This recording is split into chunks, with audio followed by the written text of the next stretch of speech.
Mixed media value cake. For this cake, we're going to be using different medias like colored pencils, Sharpie, and graphite.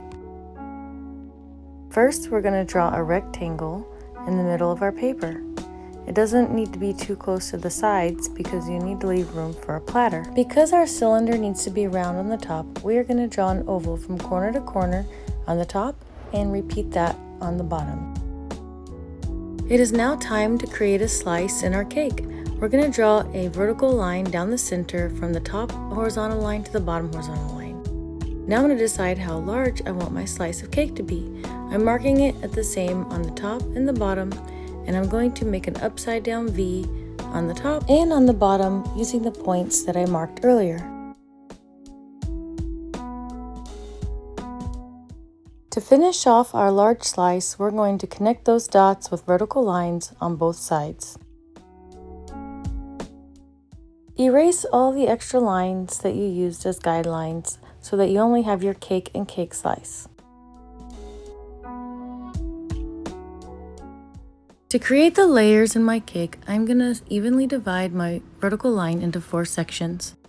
Using these points, I'm going to recreate the V shapes that I made earlier.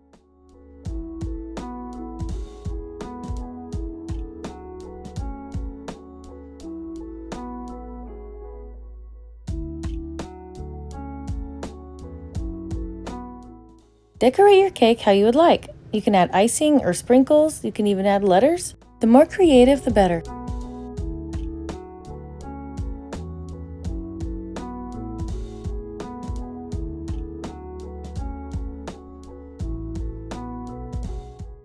Draw your platter using an oval shape.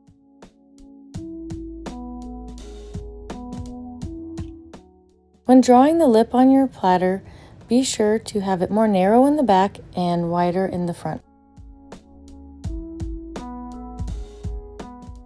One of our mediums is going to be pen, so we're going to use Sharpie and we're going to outline the entire cake.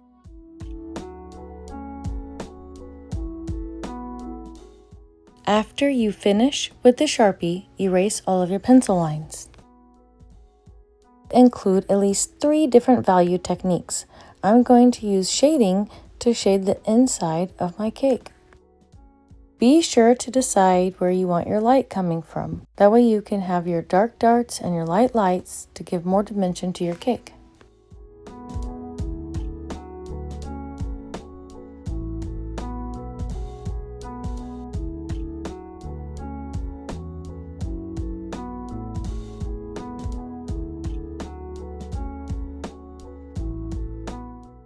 Remember, I have the video sped up. Please take your time and make it nice.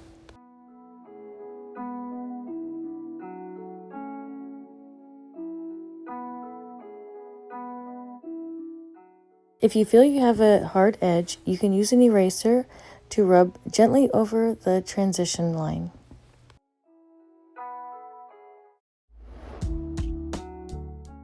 Remember to use a blending stump or a tissue to do your blending. Do not use your finger.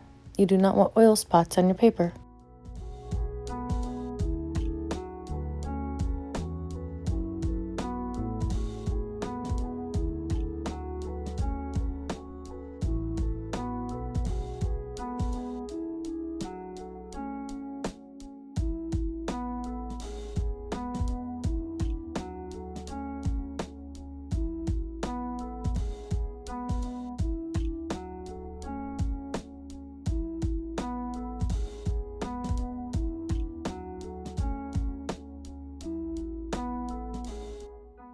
I'm going to be using cross-hatching to create the shadow on the left side of my cake.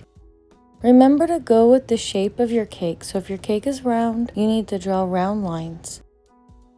Be purposeful where you put your marks. You want to be very cognizant of where your light is coming from to create as much depth and reality as possible.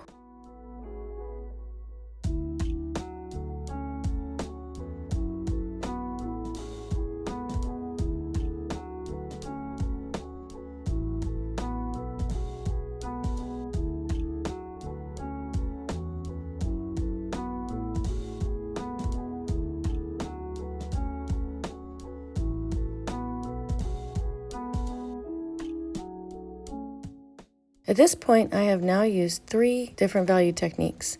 I've used hatching, cross-hatching, and shading. Now I'm just going to apply some contour lines on my platter to give it a little more dimension.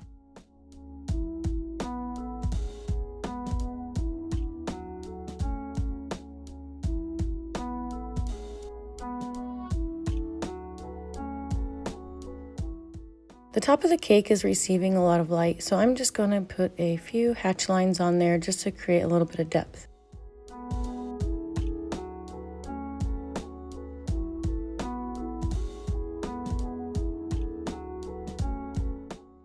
In order to create a little variety and texture, I'm using the scribbling technique on the platter. Remember, where the most scribbles are, the darker it will look. Where the least scribbles are, the lighter it will look. I don't want a floating cake, so I'm applying some hatching to create the illusion of a little table behind my cake.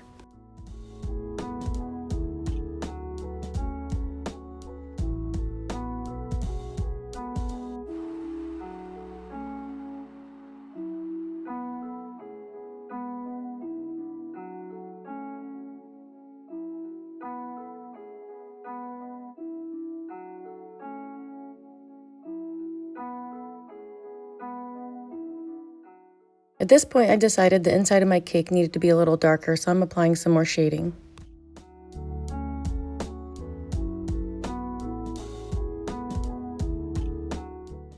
Now it's time for some color. I'm using some colored pencils to create some pink icing just to give it a little pop. I'm being sure to add a lighter pink where the light's hitting it and a darker pink on the side where it's not getting as much light.